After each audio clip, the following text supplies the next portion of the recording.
things off, and now Cloud9, they have to decide whether they want to go with that Scarf ban again. That's what they went with on the A side, but now they're on the B side. That's why the Lyra ban came out here from Immortals. It forces Cloud9 to decide, do we want to ban the Grace or do we want to ban the Scarf?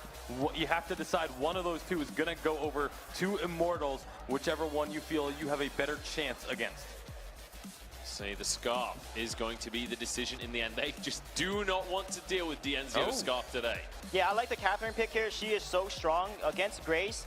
Grace won't be able to do much with an Echo Silence, and also you can the stun composition just works really well into what Immortals run. So they need to ban Baptiste here, and Immortals needs to ban Koshka. If they do not ban Koshka and give Koshka and Grace over to Cloud9 again, that's really risky because Catherine is very weak early game versus Grace, because she's so strong with Koshka. The difficult thing is there's 3 heroes that almost need to be banned here. You have obviously the Baptiste and the Koshka, but the Idris as well. With the Catherine on the board, with the Grace on the board, obviously would go really well with either of these 2 captains. So all 3 of those picks, I think, are going to be thought about and discussed in both camps right now. Yep, they're going to ban Baptiste here, and Koshka should be banned from Immortals. Otherwise, they're going to give them a Grace Koshka competition again.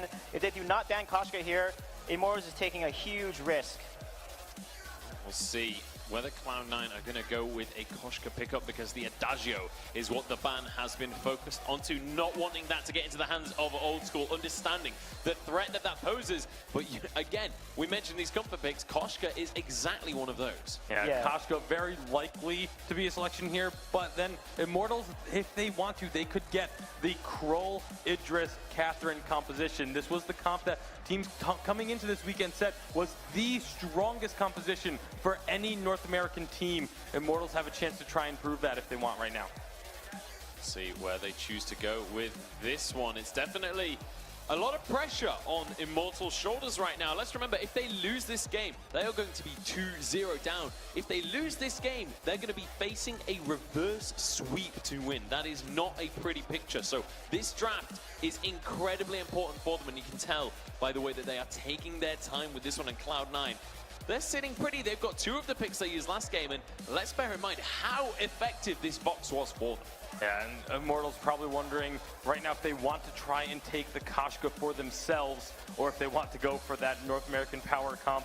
It's a difficult choice to make, because even if you get the composition that North America has made a name with, you're still giving that Koshka. You're giving the exact same composition over to Cloud9. And are you confident enough to feel like you can beat that composition with a slight change? But they're actually not going to go with They're going to go with them. Celeste, Glaive, and Catherine, and they're going to give Koshka again to Cloud9. I think that's a huge mistake.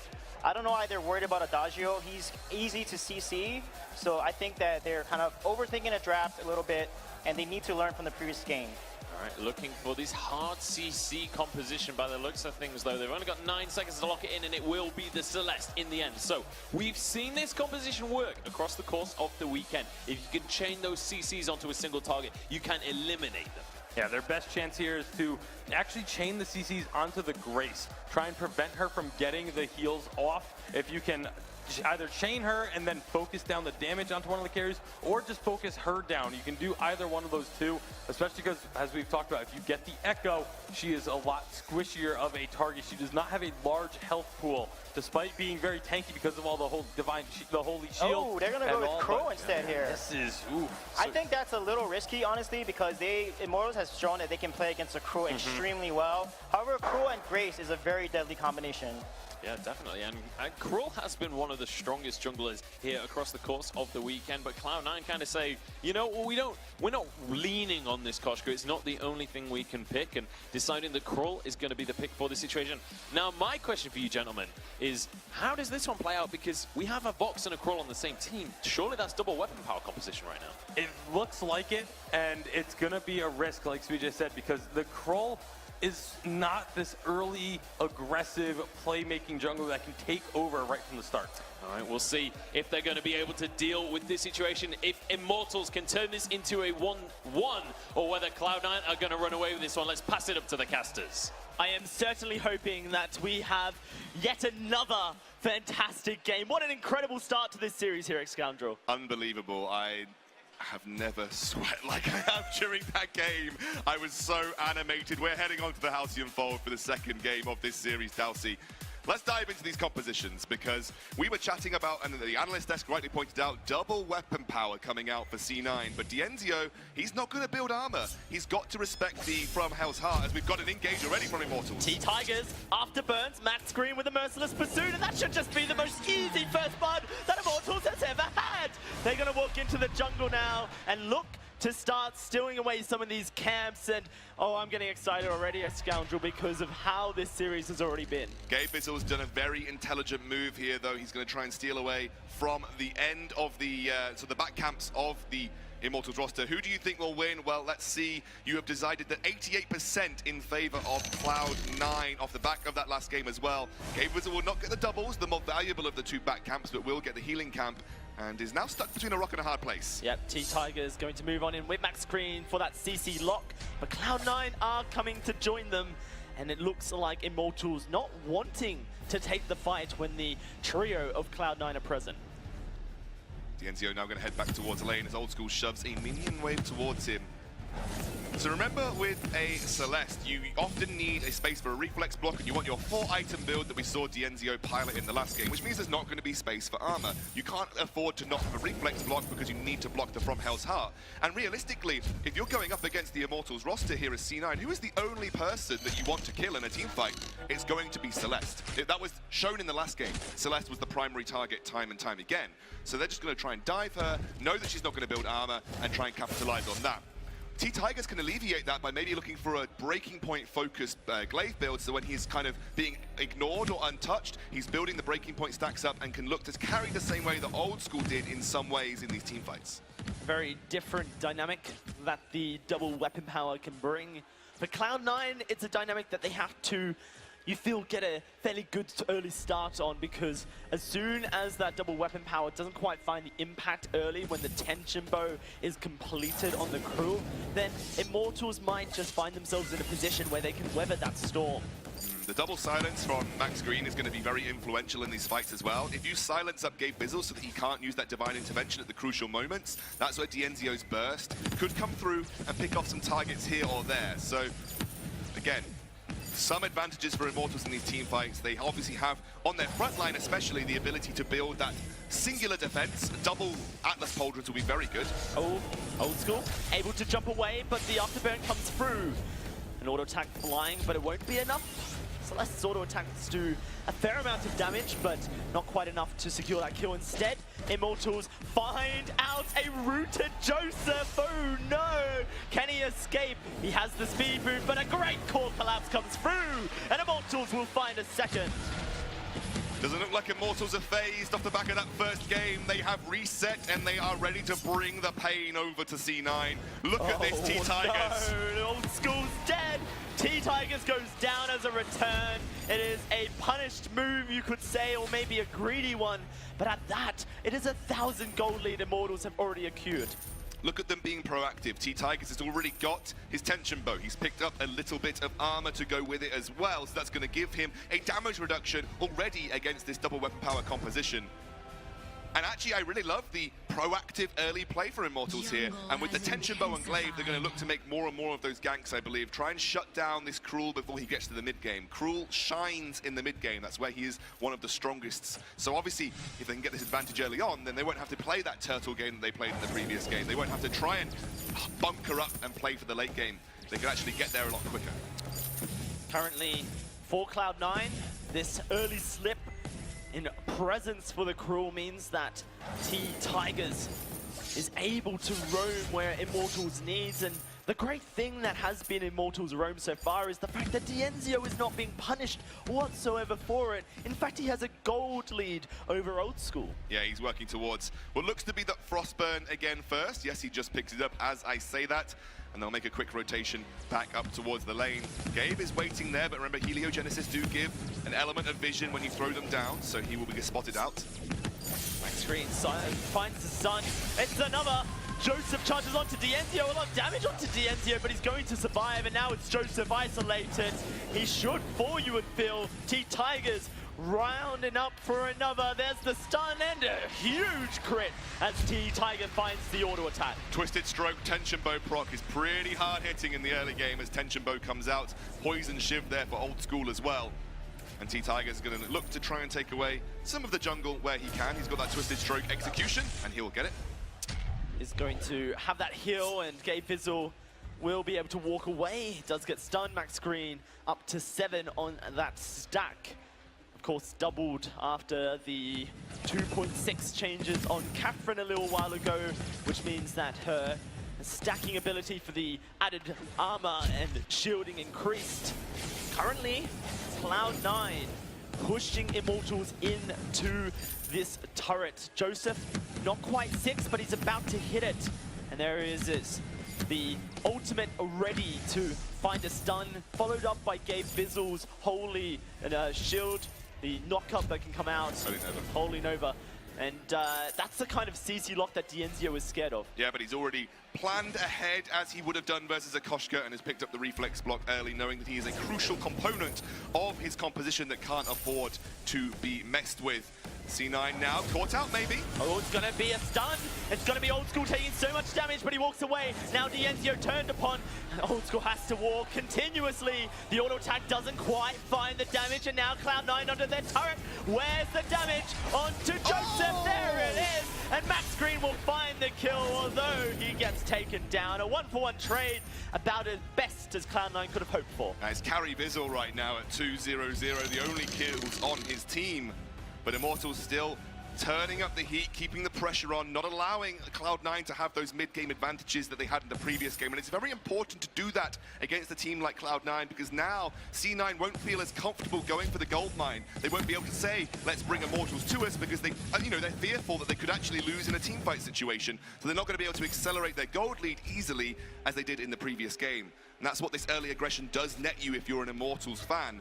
It means you're going to have a smoother ride through that mid-game and get towards that late game, which is oh so important for the Celeste. And the difference is Max Green here. Once more, this kid from Canada is just stepping up time and time again, and he is finding the stuns his team needs to make this composition work. The Catherine, so influential.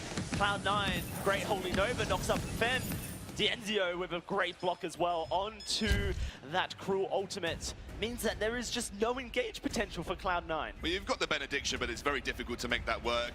You know, especially when they are so close towards their own turret. You're putting a lot of pressure on yourself there to perform. Like that both Max Green and T-Tigers look like they're accelerating towards an Atlas Pauldrons. The #1 counter to Cruel is not a hero, it's Atlas Pauldrons, and it's very, very good at shutting down his mid-game burst potential because he relies on the attack speed to build the stacks for his smite, and it looks like both Max Green and T-Tigers are going for that. Models wanting to secure their jungle, but not willing to put themselves in danger to do it. Allow their fronts to be removed by Cloud9 here. Max Green just providing vision as the gold miner will be started up here. Immortals are nowhere near. Dienzio has a Solar Storm if he wants to throw it out. Perhaps we see it come down through the lane. No, it's so hard to even attempt that when there's a Crew on the enemy team who can Spectral smite it away. They knew that they weren't going to it would be a very long shot and a waste of an ultimate that could be very influential in a team fight, especially now that you've got the Eve of Harvest. Their main concern will be, again, defending this first tier turret. C9 were very decisive. They knew that Immortals had backed. They had a prime opportunity to go straight for that gold mine, and it's allowed them to catch up in gold. Now just 400, 500 that separates these two teams. So wait, there's infusions for both Old School and Joseph. They're going to want to take advantage of that, otherwise it's 1,000 gold wasted. Maybe the gold mine, you could say, is taking advantage of your infusions. You knew that you had that infusion advantage for a team fight situation. Doesn't look like Immortals are that bothered at investing into something like an infusion at this point in time. Cloud9 have positional advantage in the lane. Gabe Vizzle providing block. And it means that Dienzio has to take the long route around. Immortals actually going to allow T-Tigers to clear his jungle. There is a lot of wave clear available to Dienzio, who's currently just sitting just a percentage of experience away from his level 8. T-Tigers has actually got an infusion in his inventory right now, but again, like you see, double Atlas Pauldrons has been prioritized here, and that, while we talked about it being very good against Cruel, has that double whammy effect of obviously being very good against a Vox as well. And with 2 shots to make that land, you know that you can have a complete devastation of a team fight if you chain those Atlas Pauldrons together. It's double weapon power. You've already got your tier 3 armor on your front line. It's going to mean that it's only the Celeste who is going to be able to take damage. And unlike Koshka, an element of body blocking comes in here for Immortals. You could stand in front of Cruel and make sure that it's very difficult for him to land and easy from Hell's Heart, meaning it's a lot safer as Dienzio to play on the back line, knowing that your team will be able to stand in front of you and block the majority of that C9 engage and lockdown potential. So C9 might have a harder time dealing with Dienzio now. They've got the range advantage. Dienzio has level 8. T-Tiger stunned up, knocked up as well, but he will get out. The silence comes through. Max Green holding on to that fountain. They're going to try and attempt to get T-Tigers back to base so that he can heal up and they can continue to fight under this turret. Dienzio hasn't got a huge amount of energy, but is going to be regenerating that fairly rapidly. Just need to clear this one wave. Actually, I do think T-Tigers will even get back before C9 can push it to the turret. Really good hold by Max Green, because it does mean that this resulting team fight is not going to be that one-sided advantage that one team with a fountain and one team without can net you. And Immortals will be able to hold on to that first turret once more. Again, this is so measured between these two teams, because in North America, there's often a rule is if you don't have a turret by 4 or 5 minutes, you're considered you're not doing enough in the early game. And that is just so different to the way these two teams are playing. They respect each other so much. They're so good at preventing early game aggression, to the extent that we're getting these very drawn out, even EU-like games coming out from both of these teams. And what it leads to in Scoundrel is just the tense moments as these teams continue to face off in perhaps a stalemate, although I feel that this game will be slightly different. The fact that there is triple CC in fact for Immortals through the merciless pursuit, the afterburn, and then a core collapse makes Old School very vulnerable. Unless Des was talking about the Grace and Cruel combination being so... Oh, T-Tigers. T-Tigers, afterburns, is going to take a lot of damage, punts Joseph away, and that's about that. Good escape by T-Tigers, nothing more you can say about it. Unless as we're talking about that combination between Cruel and the Grace, they're going to go for the gold miner here. I'm not even going to get a chance to talk about this, Dowsey. They're going for a fight. Does Immortals want the fight is the question. Scoundrel starting to stack up that Helo Genesis. T-Tigers, a lot of damage onto him. The silence comes out. Max Green, the fountain being held onto. He has to throw it out soon, or else his team will wither away. Old School, oh no, has stepped onto a lot of damage, and Dienzio's out putting it all. That's going to be Joseph falling, as Old School now their main target. There he goes, and Max Green will say, that's my kill. Only Gabe Bizzle left alive, and Immortals will chase him to his turret. How do you even measure how close that is going to be for Immortals? How does Max Green hold on to that fountain and say, don't worry guys, I might be at about 10 HP, but I got you, fam. I've got you. I have no idea how someone makes that kind of high-level decision, but Max Green certainly does. It was the perfect bait, and Immortals capitalized on it fantastically. Old School, with a double Grace ultimate, thought that he could get in there, thought that with the breaking point building up, he'd be able to carry the fight, but Immortals turned it around so well. Max Green now, with that Echo on the Catherine, going to be outputting a double blast tremor for the extended silences. Seeing Max Green go to London with hammers in a carry position, it's not his main role. This guy is a captain for his team, and he's one of the best in North America. It's just excellent to see him alongside the likes of Dienzio, known for his excellent carry potential. This kid who just has so much excitement around him, and T-Tigers, a measured veteran of the North American scene. Cloud9, they were the super team come spring of 2017, and they are the current Unified Western Live champions, trying to defend their title in this final. Double silence from Max Green in these fights is going to be very good at locking down Gabe Bizzle's attempts at keeping singular carries that thrive in an elongated fight alive. We talked about that synergy between Vox with the breaking point and Cruel. With that divine intervention, the damage reduction, the heal, they thrive in these elongated fights where they have the time to build up the breaking point, they have the time to build up their smite stacks.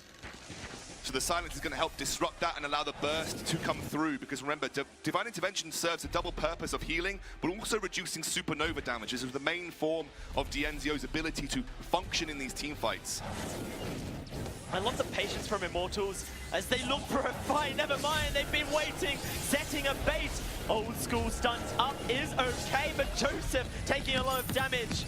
Max Green throws out those silences. The Echo used, in fact, not on his Blast Tremor, but in fact, I believe on a Merciless Pursuit instead. He is going to get stunned up. Doesn't look like Cloud9 can re-engage just yet. Have to look out for Joseph. He has that Hell's Heart. In fact, look at Old School as T-Tigers comes in and says, that's my Treant. blocks up that knock-up, and Cloud9 can't do anything. They have to give this turret up. Yeah, Old School might try and defend, but there's nothing he can do, and it's going to be a quick turret take here for Immortals as they extend their gold lead. It is a fragile gold lead, but it's a gold lead that is holding that line for Immortals right now. And you can see how difficult it is, especially as a Cruel, when you have had your mid-game shut down so extensively, to get these kind of executing blows. Cruel will serve a function in the late game. Now, you know, I talk about his damage output, his smite potential, but his other sort of motive is his ability to shut down the damage output from Dienzio. Obviously, if you can shut down his damage output, he won't have the same level of supernova damage, he won't be able to heal as much from the Broken Myth, from the Eve of Harvest. But look at his build now. Very alternative builds from what we've been seeing. He's respecting the double weapon power to a huge amount, and it has replaced a Clockwork for a metal jacket to give him that longevity versus a double weapon power. That's a really sensible move. And not only that, he can now convert that reflex block into a crucible. It gives him extra HP, makes him a little bit more tankier when these fights come out. You absolutely don't need the Aegis that much. It gives you a little bit of armor, but yeah, you're right. You don't necessarily need the Aegis to a huge extent, because if you can block a team-wide Holy Nova that is going to get blocked by Max Green, or he hasn't got the Crucible, double Crucible does add a lot to the team. There's the silence as well. The silence as well, yeah. Old School, so there's plenty of things to block. Here comes another fight. Great block from Dienzio into Hell's Heart. And now Immortals may be looking to try and turn this around. T-Tigers has taken a lot of damage. There's a great block coming through from Gabe Fizzle. And currently an item silence sitting on top of Max Green, meaning he can't throw out. And then Immortals decide to disengage. Cloud9 still very low, but they have that fountain, they have that second divine intervention ready to go. They just have to make sure that they don't find themselves being slowed by the frostburn that Dienzio can put out. Another blast tremor as well, Max Green. He's actually maxed up that Merciless Pursuit. Doesn't want the extended duration on the silence. Doesn't mean it thinks it matters that much. Just wants the ability to be able to chase down. Obviously, you can get a double, easily double Merciless Pursuit. Currently, Immortals looking to take the Kraken here. They are going to disengage it, knowing that Cloud9 are in the area. It's so very risky. He's not level 12, I just forgot. Hasn't yet chosen an overdrive on his second ability. We'll have to see what that is. It looks like another fight is breaking out here at Scoundrel. Lots of stuns onto T-Tigers, but he is so tanky. That's a great silence coming out from Max Green. Can they do anything about it? Great turnaround. Wanting to turn this around. T-Tiger's in trouble, but the fountain comes out. Max Green now running away, and Dienzio throws that Solar Storm through Cloud9. It's not quite enough damage to really threaten Cloud9, and they're going to start this Kraken. One of the really intricate points of this team fight is you're seeing that without the Clockwork, Dienzio is running out of energy, and the longevity that C9 have in these team fights is huge. Dienzio is running out of energy and is having inability to focus and get the damage out when C9 is still very healthy. He does rebut the Kraken, though, with a couple of well-placed Heliogenesis, but you can see the difference in a Clockwork Eve of Harvest energy pool for Dienzio, and when he's just got the Eve of Harvest for his energy regen. And because we've got a huge amount of sustain coming out from Cloud9, Dienzio is running out of energy very quickly. He's unable to spam those abilities as frequently as he was before. And actually, it means the placement of his Heliogenesis become that much more important. In the midst of a team fight, it can be very difficult to land those in the correct position. It's all about Dienzio's pure mechanical ability here. Landing very crucially placed Heliogenesis into Supernova will be the key here. What a matchup of Titans we have in front of us, Scoundrel. The TSM Slayers Immortals currently looking to find themselves a point here in this series. Cloud9 very patient, knowing they must strike true onto Dienzio if they want to take a fight here. Currently playing this lane game where they bait Immortals into them, but this bait may go against them since they have so much stun potential. T-Tigers knocks Old School. Dienzio so safe. Can he find the damage is the question. T-Tigers taking a lot of damage. That's Supernova. Old School gets the kill. Max Green has to escape. And he has that fountain available. Immortals will once more reset, but Cloud9, in theory, should get a turret. Should finally break this turret line here. They do have Dienzio's ability to clear, but it'll be very risky for Immortals to do so, and you can see they are going to back off. The problem that Immortals are facing in these team fights is their tanky front line just ain't tanky enough right now. It just isn't surviving long enough. I would almost be tempted as T-Tigers to sell that heavy steel and just pick up a metal jacket. He just needs to survive longer. Okay, Bizzle, not quite caught out there. Immortals really wanting to find that catch. Dienzio back to his base purely just to heal on up. If you're Dienzio, is there a world where you sell your reflex block and get the clockwork? So this is what I was thinking. And this requires the most immaculate synergy. T-Tigers buys himself a Crucible. Yeah. And then T-Tigers becomes sole responsible for blocking up. For Dienzio's block, and then you buy Clockwork because the ability to spam Heliogenesis in these very fast-paced fights is incredibly important. I understand where you're coming from. I don't know whether Dienzio will achieve that right now because at this stage in the game, it is so important to maintain your infusion advantage to make sure you're in a level playing field in these team fights that it's so hard to save up the necessary gold because no one's farming at this point in time. We're past farming. Now it's just like, let's stand around Kraken and see who gets the team fight engage. So it's very difficult to save up for alterations in build paths at this point in time. If you've committed by 20 minutes, you've usually committed pretty hard because of that necessity to refresh those infusions. And T-Tigers, he's got 1,500 gold right now. He certainly does. He's going to disengage this fight as the Heliogenesis starts to come down. Dienzio starting to stack up that broken myth, but Cloud9 disperse, split up as 3, and escape any range that Immortals can output onto them, resetting the fight incompletely. Joseph looks like he's heading towards War Treads. That's a big move. Huge silence coming out. That's a 3-man silence, but they just don't have the range. Cloud9 can't get up close and personal. It is so hard for them to do so. Look at Dienzio. Here comes the War Treads trying to get onto Dienzio. T-Tigers in the middle of it. Will look to escape. Huge silence comes through. The blast tremor from Max Green completely disengaging Cloud9, and he has another ready to go. C9 now carefully dancing around the middle portion of the map. Very respectful of Dienzio's range and damage output advantage. Dienzio's rooted across the other side of the wall. Lucky he's very safe there. War Treads, I think, will come out for Joseph because of the... Oh, no, he's actually gone for the Shiver Steel. I actually love that even more. Simply because if he can actually land those basic attacks onto Dienzio, it provides an element for Old School to then latch onto and stick to that target. Even T-Tigers, even if they slow T-Tigers down in the front line, it's been so close every time to take out T-Tigers in these fights that maybe that small margin of a Shiver Steel for Joseph will allow them to at least get one of the members down, and then you force the man advantage team fight of a 3 versus 2. I want to see Old School save up just 300 more gold and get himself a War Treads Scoundrel. What has Dienzio got in his inventory? He sold his reflex block, and he's going towards that clockwork. You know, we imagined a world earlier where that might be the case. That world is very much coming true, and I think this is a very important move for Dienzio because he needs the ability to spam much more frequently. There's a split up here. It's going to be the fight starting to break out, but Immortals very safe. And Joseph on the front line, a huge Solar Storm comes through, but can they chase on up? Divine Intervention, it's onto Old School. He's going to be the front line for the team, but he's going to be deleted off the Halcyon Fold. Dienzio in trouble. He gets smited. It's now a 2 versus 2, as it's going to be Joseph versus T-Tigers, starting to run away, looking like he might be able to get away as Max Green merciless in his pursuit, and he is going to continue to stun Joseph. Perhaps he has just become the sacrificial lamb, however, and that will be the kill, and now potentially a Kraken for Cloud9. Don't count T-Tigers out just yet, Dalsy. He is a miracle man. He can work them,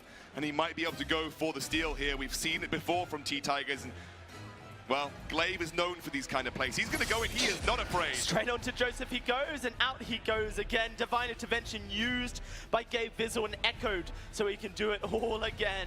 It is going to be Joseph up first, meaning he will be able to come to the Kraken, support his team. Cloud9 are in no rush to take this Kraken. They can afford to wait for Old School, but you have to remember there is that Solar Storm Dienzio could throw out. T-Tigers takes a lot of damage, does get smited, and it is Cloud9 just playing that safe game of get Old School here so they can burst down this Kraken. They do have the smite available. It's very difficult. Joseph's not ready to go. He's going in. Oh, he's on to T-Tigers. T-Tigers escaping. Dienzio going to be on that back line. The Kraken hasn't fully reset, so now they can turn on to it. Solar Storm goes through, but it's going to be a stun, and now Old School's on Dienzio. Blocks up that core collapse. Oh dear, Dienzio's dead, and Cloud9 with a Kraken, and they're going to take a Crystal Sentry as well. Just when magic was needed, C9 conjure up the perfect spell. It was a wonderful use of the ultimate just to secure the Kraken, and then because of the overcommitment of Dienzio, what is T-Tigers doing? He's got a minion wave to work with here. He's got a minion wave to work with here, Dalsy. Max Green has to be the hero for his team. T-Tigers is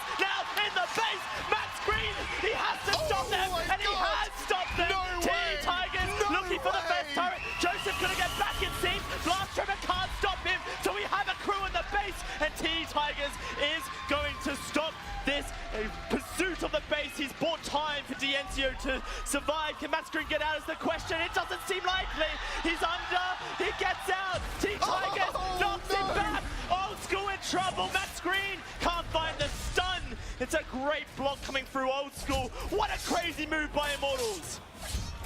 I said T-Tigers might work a miracle. I didn't say when that miracle was going to be. It was after the Kraken was taken. He defends it, and that could have been game. With a 50-second death timer on Dienzio, Immortals keep themselves in the running. Dienzio's gone back to a reflex block. he's decided that the clockwork wasn't the right move. And look at T-Tigers, picked up the breaking point as well. We talked about it right at the start of the game. To give him the ability to provide a significant damage threat in these fights, he needs to be doing something while Dienzio is being focused, and that's building breaking point stacks. So he is going to give himself the ability to contend as a damage dealer in these fights. You're right, the Crucible comes out. It's actually because he's now the Crucible user. Max Green sold his, and he's gone for a contraption. Just for the cooldown reduction, I think, realistically. Gives him the vision control with the scout traps too, but... What an incredible finals this is turning out to be. Immortals, never say die is their motto. We've hit 27 minutes once more, Scoundrel. Cloud9 so close to finding game 2, but Immortals will not allow it. It's a game of millimeters right now because one wrong foot spells a loss for either team. You can see the respect these guys have for each other at every stage of the game. It is so, so close. The gold leads are minimal, they're non-existent, they're irrelevant. It is such a ridiculously close game between two incredible competitors. Dienzio now It's finishing just like a double Crucible. a Crucible for himself as well. Take note, Solo Q. This is how items are meant to be built. Don't take those solo queues. It's a fight breaking out in Scoundrel. Dienzio, is he trapped? Is he in trouble? That's the question. Core collapse himself. It's a huge knockup. Solar Storm's gonna rip on through. It's Old School completely untouched. And Dienzio's in trouble. Joseph looking for the kill, but they stun it. They get him out. Can Dienzio keep on running? Is the question. He is trapped. It's Joseph charging forward. Joseph will find the kill. And now T-Tigers having to escape Old School. Afterburns away. He's safe. But that Kraken, she's respawned. And we're back to base. Cloud9 to take a Kraken. Immortals have one final hurrah here. Dienzio should be back up by the time that Kraken wanders her way down. I love what Max Green is doing. He's clearing the wave to make sure that there isn't that excess pushing ability for Cloud9, and there's a big wave stacked up for Immortals as well. Wait a second. Look at T-Tigers. He might be going for an incredible backdoor. There's scout traps. The scout traps. He's going to be spotted. He has to make sure he doesn't die. Kraken is unleashed. But they bought time. Yes. They've bought time, and that is the most important resource that they need right now to get Dienzio back up. You're right, that was a misposition from Dienzio and Immortals. They got caught out, and Cloud9 clamped on that opportunity. Dienzio, unfortunately, does not want to be stuck in the middle of a melee brawl, and was unfortunately stuck there. You know, he sustained a huge amount. Celeste can do that. Supernovas were hitting multiple people. She had the massive ultimates, but it's just not enough against that damage reduction from I Love Joseph as well. Here we are in Scoundrel. Kraken pushing into Immortals base. This next team fight could just about decide the game in both directions for these two teams. Immortals have to defend the Kraken at half HP. And Old School's not! He's stunned! He is going to get out for one, and Hill comes through 1,000, coming through from Gabe Vizzle. Dienzio now has to keep T-Tigers alive, who's silenced on up. Max Green trying to provide the feeling, but they've taken down the turret, and Dienzio is dead! Now Cloud9 can take down the base. There's nothing T-Tigers can do. He just doesn't have the damage. He will give up, because it is done. It is Cloud9 taking down this Vayne Crystal and securing the second game of their series. Just looking to pad the stats.